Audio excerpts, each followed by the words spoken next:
1 Kings chapter 15.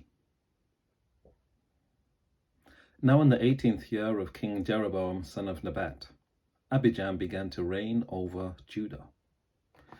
He reigned for 3 years in Jerusalem.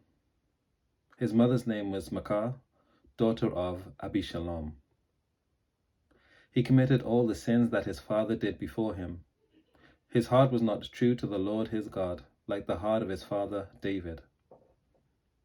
Nevertheless, for David's sake, the Lord his God gave him a lamp in Jerusalem, setting up his son after him and establishing Jerusalem. Because David did what was right in the sight of the Lord, and did not turn aside from anything that he commanded him all the days of his life, except in the matter of Uriah the Hittite. The war begun between Rehoboam and Jeroboam continued all the days of his life. The rest of the acts of Abijam and all that he did, are they not written in the book of the annals of the kings of Judah? There was war between Abijam and Jeroboam. Abijam slept with his ancestors, and they buried him in the city of David. Then his son Asa succeeded him. In the 20th year of King Jeroboam of Israel, Asa began to reign over Judah. He reigned 41 years in Jerusalem. His mother's name was Maacah, daughter of Abishalom. Asa did what was right in the sight of the Lord, as his father David had done. He put away the male temple prostitutes out of the land, and removed all the idols that his ancestors had made. He also removed his mother Maacah from being queen mother, because she had made an abominable image for Asherah. Asa cut down her image and burnt it at the Wadi Kidron.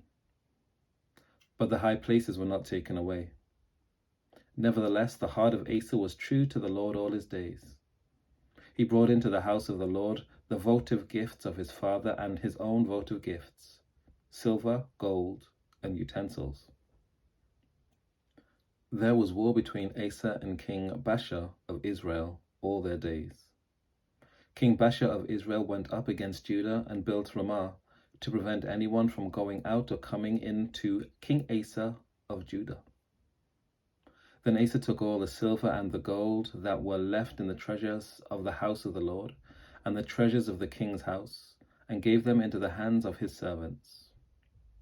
King Asa sent them to King Ben-Hadad, son of Tabrimmon, son of Hezion of Aram, who resided in Damascus, saying, "Let there be an alliance between me and you, like that between my father and your father.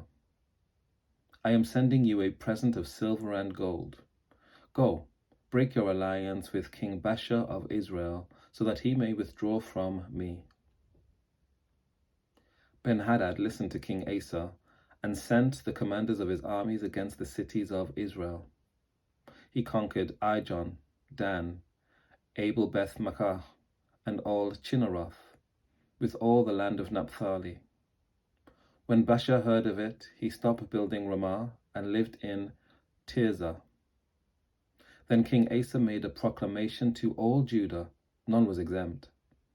They carried away the stones of Ramah and its timber, with which Baasha had been building. With them King Asa built Geba of Benjamin and Mizpah. Now the rest of all the acts of Asa, all his power, all that he did, and the cities that he built, are they not written in the book of the annals of the kings of Judah? But in his old age he was diseased in his feet. Then Asa slept with his ancestors, and was buried with his ancestors in the city of his father David. His son Jehoshaphat succeeded him.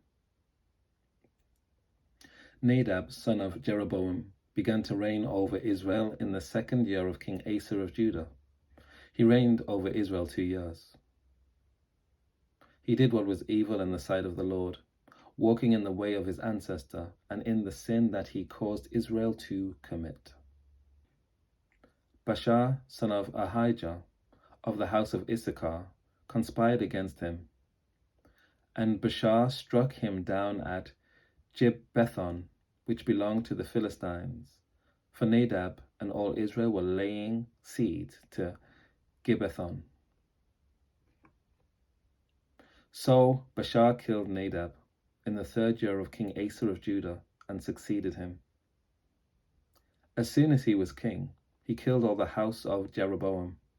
He left to the house of Jeroboam not one that breathed, until he had destroyed it, according to the word of the Lord that he spoke by his servant Ahijah the Shilonite, because of the sins of Jeroboam that he committed, and that he caused Israel to commit, and because of the anger to which he provoked the Lord, the God of Israel.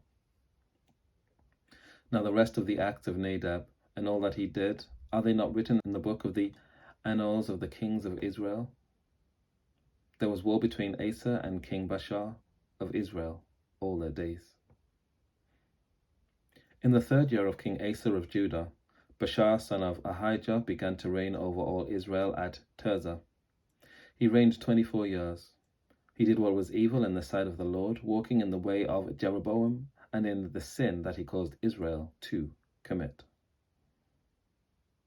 1 Kings chapter 16. The word of the Lord came to Jehu, son of Hanani, against Baasha, saying, Since I exalted you out of the dust and made you leader over my people Israel, and you have walked in the ways of Jeroboam, and have caused my people Israel to sin, provoking me to anger with their sins. Therefore I will consume Baasha and his house, and I will make your house like the house of Jeroboam son of Nebat. Anyone belonging to Baasha who dies in the city, the dog shall eat, and any one of his who dies in the field, the birds of the air shall eat. Now the rest of the acts of Baasha, what he did, and his power, are they not written in the books of the annals of the kings of Israel? Baasha slept with his ancestors, and was buried at Tirzah, and his son Elah succeeded him. Moreover, the word of the Lord came by the prophet Jehu, son of Hanani, against Baasha and his house, both because of all the evil that he did in the sight of the Lord, provoking him to anger with the work of his hands, in being in the house of Jeroboam, and also because he destroyed it. In the 26th year of King Asa of Judah, Elah, son of Baasha, began to reign over Israel in Tirzah. He reigned 2 years. But his servant Zimri, commander of half his chariots, conspired against him. When he was at Tirzah, drinking himself drunk in the house of Asa, who was in charge of the palace at Tirzah, Zimri came in and struck him down and killed him in the 27th year of King Asa of Judah, and succeeded him. When he began to reign, as soon as he had seated himself on the throne, he killed all the house of Baasha. He did not leave him a single male of his kindred or his friends. Thus Zimri destroyed all the house of Baasha, according to the word of the Lord, which he spoke against Baasha by the prophet Jehu. Because of all the sins of Baasha, and the sins of his son Elah, that they committed, and that they caused Israel to commit, provoking the Lord God of Israel to anger with their idols. Now the rest of the acts of Elah, and all that he did, are they not written in the book of the annals of the kings of Israel? In the 27th year of King Asa of Judah, Zimri reigned 7 days in Tirzah. Now the troops were encamped against Gibbethon, which belonged to the Philistines. And the troops who were encamped heard it and said, Zimri has conspired, and he has killed the king.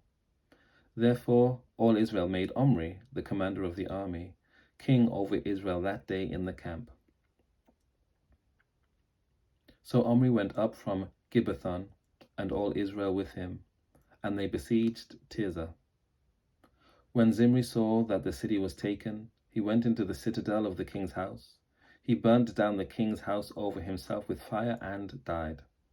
Because of the sins that he committed, doing evil in the sight of the Lord, walking in the way of Jeroboam, and for the sin that he committed, causing Israel to sin. Now the rest of the acts of Zimri, and the conspiracy that he made, are they not written in the book of the annals of the kings of Israel? Then the people of Israel were divided into two parts. Half of the people followed Tibni son of Ginath to make him king, and half followed Omri. But the people who followed Omri overcame the people who followed Tibni of Ginath. So Tibni died, and Omri became king. In the 31st year of King Asa of Judah, Omri began to reign over Israel. He reigned for 12 years, 6 of them in Tirzah. He bought the hill of Samaria from Shemar for 2 talents of silver. He fortified the hill and called the city that he built there Samaria, after the name of Shemar, the owner of the hill. Omri did what was evil in the sight of the Lord. He did more evil than all who were before him, for he walked in the way of Jeroboam son of Nebat, and in the sin that he caused Israel to commit, provoking the Lord, the God of Israel, to anger by their idols. Now the rest of the acts of Omri that he did, and the power that he showed, are they not written in the book of the annals of the kings of Israel? Omri slept with his ancestors and was buried in Samaria, and his son Ahab succeeded him. In the 38th year of King Asa of Judah, Ahab son of Omri began to reign over Israel. Ahab son of Omri reigned over Israel in Samaria 22 years. Ahab son of Omri did evil in the sight of the Lord more than all who were before him. And as if it had been a light thing for him to walk in the sins of Jeroboam son of Nebat, he took as his wife Jezebel, daughter of King Ethbaal of the Sidonians, and went and served Baal and worshipped him. He erected an altar for Baal in the house of Baal, which he built in Samaria. Ahab also made a sacred pole. Ahab did more to provoke the anger of the Lord, the God of Israel, than had all the kings of Israel who were before him. In his days, Hiel of Bethel built Jericho. He laid its foundation at the cost of Abiram, his firstborn, and set up its gates at the cost of his younger son, Segub, according to the word of the Lord, which he spoke by Joshua, son of Nun. 1 Kings chapter 17. Now Elijah the Tishbite of Tishbe in Gilead said to Ahab, As the Lord the God of Israel lives, before whom I stand, there shall be neither dew nor rain these years, except by my word. The word of the Lord came to him, saying, Go from here and turn eastward and hide yourself by the Wadi Chereth, which is east of the Jordan. You shall drink from the wadi, and I have commanded the ravens to feed you there. So he went and did according to the word of the Lord. He went and lived by the Wadi Cherith, which is east of the Jordan. The ravens brought him bread and meat in the morning, and bread and meat in the evening, and he drank from the wadi. But after a while the wadi dried up, because there was no rain in the land. Then the word of the Lord came to him, saying, Go now to Zarephath, which belongs to Sidon, and live there, for I have commanded a widow there to feed you. So he set out and went to Zarephath. When he came to the gate of the town, a widow was there gathering sticks. He called to her and said, Bring me a little water in a vessel, so that I may drink. As she was going to bring it, he called to her and said, Bring me a morsel of bread in your hand. But she said, As the Lord your God lives, I have nothing baked, only a handful of meal in a jar and a little oil in a jug. I am now gathering a couple of sticks, so that I may go home and prepare it for myself and my son, that we may eat it and die. Elijah said to her, Do not be afraid. Go and do as you have said. But first, make a little cake of it and bring it to me. And afterwards make some for yourself and your son. For thus says the Lord, the God of Israel, The jar of meal will not be emptied, and the jug of oil will not fail until the day that the Lord sends rain on the earth." She went and did as Elijah said, so that she, as well as he and her household, ate for many days. The jar of meal was not emptied, neither the jug of oil failed, according to the word of the Lord that he spoke by Elijah. After this, the son of the woman, the mistress of the house, became ill. His illness was so severe that there was no breath left in him. She then said to Elijah, "What have you against me, O man of God? You have come to me to bring my sin to remembrance and to cause the death of my son." But he said to her, "Give me your son." He took him from her bosom, carried him up into the upper chamber where he was lodging, and laid him on his own bed. He cried out to the Lord, "O Lord my God, have you brought calamity even upon the widow with whom I am staying by killing her son?" Then he stretched himself upon the child 3 times and cried out to the Lord, "O Lord my God, let this child's life come into him again." The Lord listened to the voice of Elijah. The life of the child came into him again, and he revived. Elijah took the child, brought him down from the upper chamber into the house, and gave him to his mother. Then Elijah said, "See, your son is alive." So the woman said to Elijah, "Now I know that you are a man of God, and that the word of the Lord in your mouth is truth." Take care. God bless. I'll see you next time.